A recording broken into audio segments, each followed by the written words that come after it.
নমস্কাৰ মই কিছুদিনৰ বিৰতিৰ পিছত আজি আকৌ এটা কবিতা পাঠ কৰিব লৈছোঁ। এইটো মোৰ পুৰণি কবিতাৰ শিৰোনাম হ'ল আজীৱন। আৰু নালাগে আমাক কলা দিৱস, নালাগে হাৰিকেন চেণ্ডি, লাগে 7 ৰঙৰ ৰামধেনুৰে শংকৰ মাধৱে সজাই দিয়া বৰ অসম।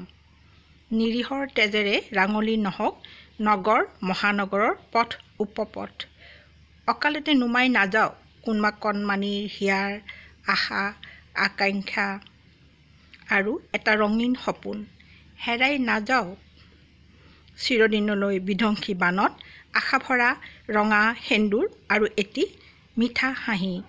আকৌ নাচক আকৌ হাঁহক ৰঙিলী পংমিলি ৰংমন বুধুৱাহঁতে সত্ৰীয়া নাচ গানৰ তালে তালে, আজীৱন বৈ যাওক শিৰাই উপশিৰাই অমৃত ৰসৰ বাণী গুৰু দুজনাৰ, উপচি পৰক পোহৰেৰে আন্ধাৰ মণিকোঠা, তেৰাৰ জ্ঞানৰ শিখাৰে অভিশপ্ত অন্তৰে মুকুতি লভক, দশোদিশে বিয়পি পৰক ভক্তিৰসৰ সুগন্ধি আমোল মোল চিৰ চেনেহী আই আমাৰ অসমী। ধন্যবাদ।